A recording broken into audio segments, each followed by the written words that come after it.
ငါသားကြီးကချောတယ်ကွာချစ်စတရားလေးငါနဲ့တူလို့ချောနေတာနေမှာ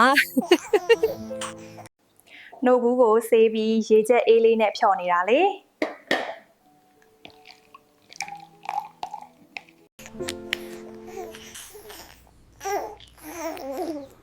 မုံဟင်းကားချက်စားခြင်းလိုက်တာ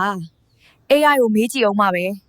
ကလေးအိတ်တုံးလေး AI ကိုမေးပြီးမုံဟင်းကားချက်စားမလို့ငါးရည်ဆေးနေတာလေငါ့ကိုပြုတ်နေတာလေငါ့ကိုမနေ့ကကျမရောက်ခါမှဝယ်လာခဲ့လို့တော်သေးတယ်ကျမကလေးတစ်ဖက်နဲ့ဆိုတော့မအားဘူးလေကျုပ်ငရိုးထွင်နေတာလေ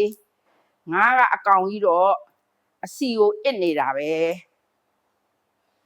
စီတက်ရင်ငါ့ကိုမှုေးနေအောင်တက်ရတယ်တဲ့အဲ့ဒါမှစားကောင်းတာတဲ့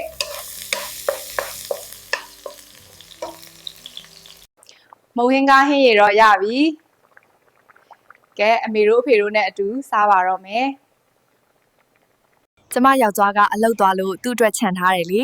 ကဲကျမတို့နဲ့အတူလာစားကြပါအောင်